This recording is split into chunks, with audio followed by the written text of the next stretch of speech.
Bienvenue sur les news de Samir. Aujourd'hui, on va parler de l'actualité. Cette actualité, c'est Candace Owen qui s'exprime sur ce fameux réseau pédo, Epstein, etc.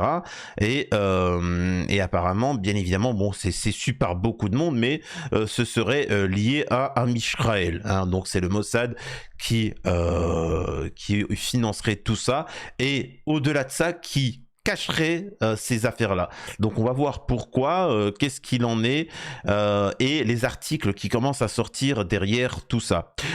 J'aimerais quand même remercier pour ceux qui font des dons sur la chaîne dernièrement. Merci à Ildiko, merci à Rida pour les soutiens, merci à Lucien aussi pour son don.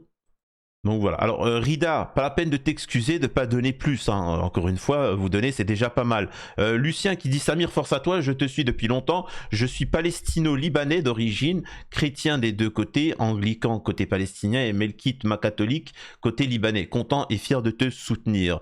Bah écoute, il n'y a pas de quoi. Il n'y a pas de quoi et on continuera le combat autant qu'il le faudra, mes camarades. Et donc voilà, bref, ça va nous permettre d'en arriver à la situation. C'est très important de comprendre que tout est lié. Il faut comprendre que face au géno, pourquoi tout le monde se tait face au géno, par exemple, ce qui est en train de se passer, ben parce que les médias sont tenus. Pourquoi il y a des affaires pédos qui ne sortent pas? C'est parce que tout le monde est tenu. Hein, ils sont tous tenus, ils ont des affaires au HUC, etc. Hein, Bayrou, machin, ils en ont tous une.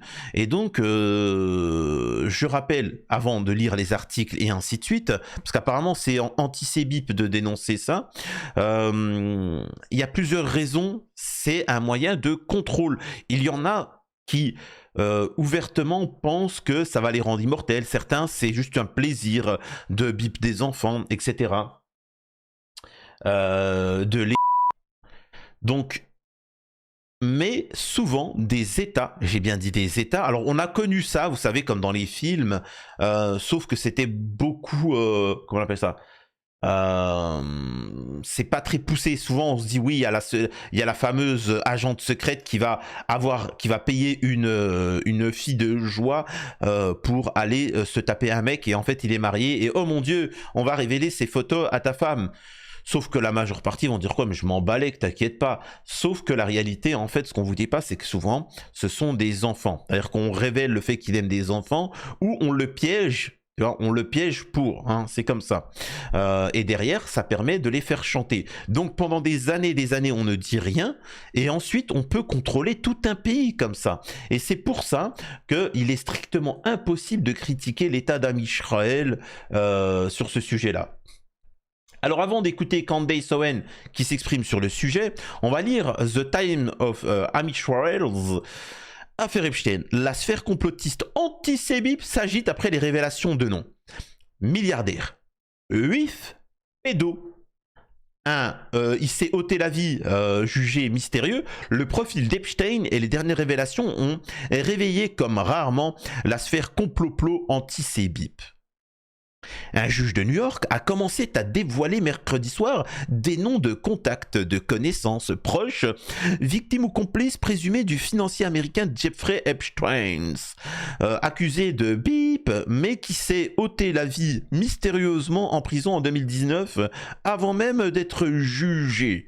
Tu vois, milliardaire, juif pédo, proche de tous les puissants, il s'est ôté la vie de manière assez étrange, le profil d'Epstein, et ces nouvelles révélations ont réveillé, bon ça il a déjà dit, c'est clairement un bingo. Cette affaire est une sorte de pain béni pour la complosphère qui agite tous les fantasmes d'un seul coup.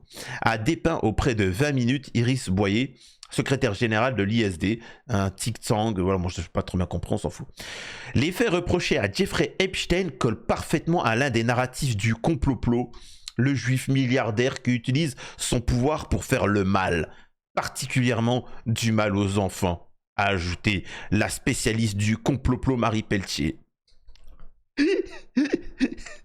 J'allais dire un truc, mais elle le dit d'elle-même. Attention, ça veut pas dire que les faits reprochés sont faux, juste que les complots exploitent pour valider le récit et tirer encore plus le filon. Excusez-moi. Les mecs, ils ont juste décrit, quoi. Oh, excusez-moi, c'est quand même fou. A expliqué 20 minutes l'expert selon laquelle cette affaire revêt un antisémitisme certain. Alors, c'est pas une question d'antisémitisme. Si vous voulez un raisonnement logique, il ne s'agit pas du bien ou du mal. Oui, bien sûr que c'est mal, hein, je suis pas en train de dire ça. Par exemple, les pédos. Les pédos me tombent souvent dessus, moi. Et en commentaire, ils viennent, ils me critiquent, etc. Ils essaient de me faire tomber. Parce que moi, j'appelle à la peine capitale. Donc, oui, je suis le bien, eux sont le mal. Mais au-delà de ça, il faut comprendre pourquoi les pédos, ils me tombent dessus. Pourquoi certains youtubeurs me tombent dessus. Pourquoi certains influenceurs me tombent dessus. Pourquoi certains m'appellent au boycott. Parce qu'ils savent très bien que si ma voix se fait de plus en plus entendre, votre voix se fait de plus en plus entendre, et ben, quand on dit qu'on veut la peine capitale, oh, eux, c'est des pédos, ils savent très bien qu'au final, si on nous écoute de plus en plus, on va en arriver à ce référendum où eux vont aller au casse-pipe. Et en plus, ce qui les dérange, nous, c'est pas qu'on appelle à la peine capitale, c'est qu'on appelle à bien plus que ça. Et donc, ils ont peur, et donc c'est normal qu'ils essayent de sauver leur miche. Tu vois, ils aimeraient bien une société où ils peuvent bip des enfants en toute légalité. Vous voyez ce que je veux dire? Nous, on n'accepte pas, c'est tout. C'est juste le combat amené. Am Israël est dans l'incapacité de survivre sans les aides des pays occidentaux. Donc forcément, il va essayer de manipuler ces États-là pour qu'ils continuent, bon gré, mal gré, quoi qu'il arrive, même si le pays il est ruiné, tout ça, à les soutenir. Hein, ouais, c'est particulier. Donc oui, ils vont essayer de trouver leur sécurité en conquérant un peu les pays aux alentours pour avoir une zone de défense. La problématique, c'est que plus ils vont grandir, plus ils auront de zones à vouloir conquérir pour se défendre et il n'y a plus de limite. Donc ça s'effondrera tôt ou tard. Il faut comprendre tout ça. Et donc, c'est pour ça que nous avons des Epstein. C'est parce qu'il y a une volonté de pouvoir faire chanter certains États et ses personnalités. Voilà. Donc c'est comme ça. Il y a pas de, c'est pas une question de religion. Parmi les quelques 150 et 180 identités dévoilées, sorties d'un millier de pages de documents judiciaires rendus publics par la justice fédérale de Manhattan, on trouve les anciens présidents comme Bill Clinton, Donald Trump, mais sans mention du moindre comportement illégal ou répréhensible de leur part. Ce qu'on font généralement mine d'oublier les commentateurs complots sur les réseaux sociaux. Alors c'est pas ce qu'on est en train de dire. C'est comme l'affaire Didi. Il s'agit pas de faire des dit bonjour à P. Diddy, Puff Daddy, etc. et puis que ça fait de toi quelqu'un de mauvais. Non, bien évidemment, t'as pu faire même un clip avec lui. Voilà. Nous, ce qu'on veut savoir, c'est qu'il y a des caméras de surveillance qui ont filmé et là, à ce moment-là, on veut voir ces caméras. On veut voir si un adulte a eu bip avec un enfant. Point. Le reste, on s'en fiche. Bien évidemment qu'on va pas tomber sur la femme de ménage. Bien sûr qu'on va pas tomber sur le jardinier, etc. On veut les noms. On sait qu'il y a quelque chose, c'est les pédos. On sait qu'il y a eu ça. Maintenant, on sait qu'on nous cache la vérité et on veut la vérité, c'est tout. Tu vois, c'est tout. Il y a pas de. Et on sait très bien que ce n'est pas juste 4 personnes. Non, c'est des centaines et des centaines, si ce n'est des milliers de personnalités, comme avec l'affaire Didi. Donc voilà, nous, on veut la vérité. Ces révélations judiciaires étaient prévues et attendues depuis une ordonnance du 18 décembre de la juge new-yorkaise Loretta Preska. Un document qui avait fait l'effet d'une bombe à retardement dans la capitale financière américaine quand elle avait été diffusée. Cet acte judiciaire résulte d'une procédure en diffamation à l'encontre de l'ex. Alors bon, on s'en fiche, bon voilà, ça sort les trucs comme ça, machin. Candace Owens s'exprime là-dessus et regardez ce qu'elle dit. Conversation. We're never getting them, guys. Okay. Like, I just feel like this is getting weird and it's this excitement of like, obviously people that are implicated in these files are way too powerful and they're never going to let it be released. I'm filing JFK files and the Epstein files as files that the American people are never going to be able to see because the people that are involved are the people that are still in control of America. How about that? That's what I think, actually. Alors, elle dit, moi, ce que je pense, c'est que, en fait, pour l'instant, les responsables ne seront jamais, on les tombera jamais vraiment dessus, tout simplement parce que les gens puissants, parce que ça concerne les puissants, hein, ça concerne pas René Ducoing, etc. Les gens puissants qui sont impliqués dans cette affaire-là sont encore au pouvoir. Et quand on dit au pouvoir, on parle pas de Donald Trump. Elle explique que le pouvoir, elle parle de l'état profond. Hein. Vous allez voir, ça aura une importance dans le prochain sujet. Écoutez. And so it makes no sense why we have this sort of media firestorm. The Epstein files are coming, the Epstein files are coming. And Attorney General Pam Bondi went on a media blitz and talks about how these files are coming up. People are really excited. Something that I find to be amazing about American history is how it's nearly impossible for us to ever have anything that implicates Israel declassified. You know, like if people know the story leading up to JFK's assassination, the arguments that he was having with Ben Gurion, the prime minister of Israel, the fact that AIPAC, then it was called AZC, was told by JFK that they had to register as foreign agents under FARA, demanded that they register. Elle dit qu'en résumé, pour toutes les affaires à déclassifier, du moment où ça touche à Am Israël, en fait rien n'est déclassifié, on n'apprend jamais réellement la vérité, que ce soit d'IFK, que ce soit sur toutes les autres affaires, etc. Donc au final, concernant l'affaire Epstein, bien évidemment qu'on n'en saura pas grand-chose. Donc après elle poursuit, et c'est quand même exceptionnel que Candace Owen s'attaque à des sujets que peu s'attaquent, hein. C'est-à-dire qu'elle s'attaque quand même vraiment à ce qu'on appelle l'état profond. Il y a qui sur internet en France vraiment qui va s'attaquer à ce genre de sujet bien profond, bien concret? Il y en a pas grand monde, hein, tu vois, en France, voilà, ça reste en surface. Epstein, we know that he's had Mossad connections. On sait qu'il a des connexions avec le Mossad. Parents, CIA, Mossad stuff. Again, CIA, Mossad. I don't even know if there's a difference anymore. And suddenly, elle dit que des connexions avec la CIA et le Mossad. Bon, en fait, j'ai envie de te dire, CIA, Mossad, ça reste le Mossad, quoi. Il y a pas vraiment de différence. It becomes very complicated to release files, right? There's just something that's just so complicated about the process. And so we learned that phase one of the files are being, and you know, we've got to black out names, guys, because you know it takes a very long time to black out victims' names. There's 250 names. You heard her. Send it to me, Pam. I will get it done in 1 hour. Not even. Actually, what am I even saying? The apps to... Elle dit en résumé, vous trouvez pas que c'est quand même étrange que ça soit si dur de révéler ces affaires-là, ces noms, ces machins? Pourquoi c'est aussi dur que ça, hein? Et elle dit à la procureure, vous inquiétez pas, donnez-moi vraiment le dossier, en 1 heure je te fais la liste de tous les machins et je te le révèle. Pourquoi vous me cassez la tête? Incroyable.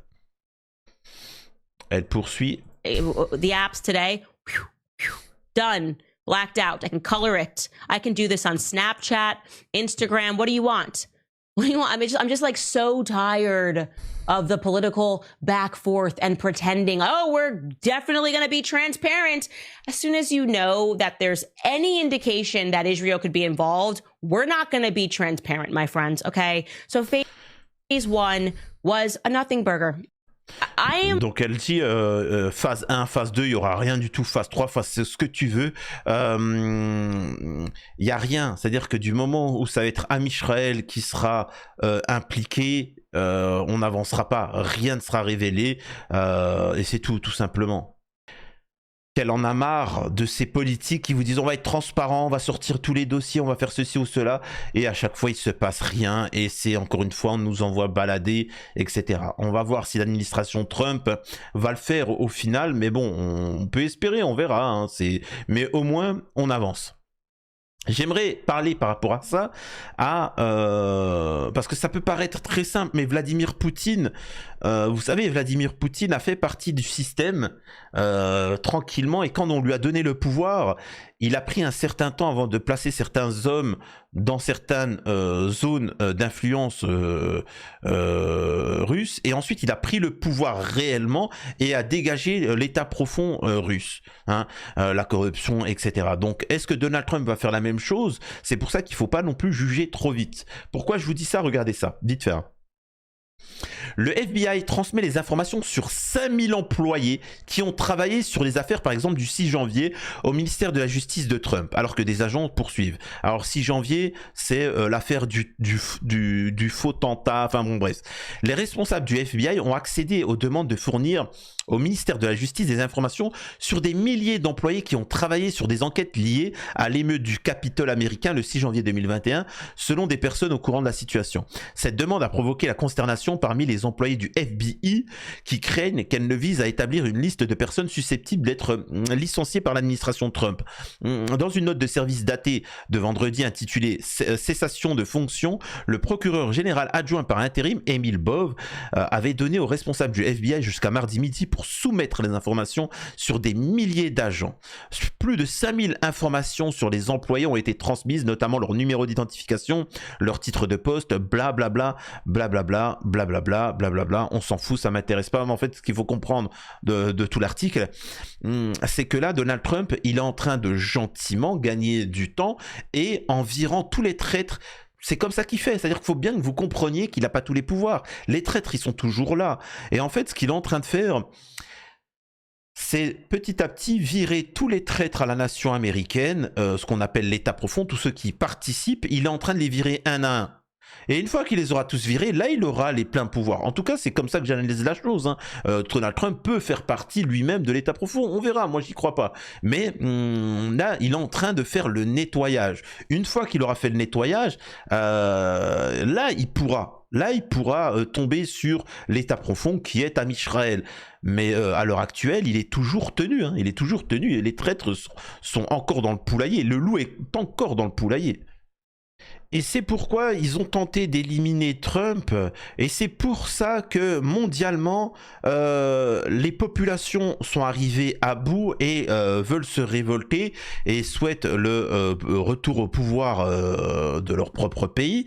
Et donc voilà, donc on a un Israël qui panique avec le cessez-le-feu. En fait, vous voyez qu'ils veulent tous déclencher la ère. Vous voyez avec l'Ukraine, quand Trump vient et te dit on va faire la paix, après moi je vais faire le ménage dans mon pays et on va dégager tous les parasites, tout de suite on lui tombe dessus. Je rappelle qu'on lui tombe dessus, c'est l'Occident qui tombe sur Trump. C'est pas le Moyen-Orient qui tombe sur Trump. C'est pas la Russie qui tombe sur Trump. C'est pas l'Amérique du Sud. C'est l'Occident. Les mêmes qui sont tombés sur Gaza, les mêmes qui sont tombés sur l'Afrique, sur le Moyen-Orient, etc. Donc voilà, et Netanyahou, pareil, ils ont peur de tout ça parce que c'est la fin des vacances, donc on va voir où c'est que tout ça va nous mener, et soyez attentifs encore une fois, les prochains jours et les prochaines semaines vont être déterminantes concernant l'action de Trump et cette lutte contre l'État profond. Je rappelle, d'abord on fait le ménage chez soi, après on s'occupera du grand méchant, tu vois. À la prochaine sur les news de Samir, dites-moi ce que vous en pensez en commentaire.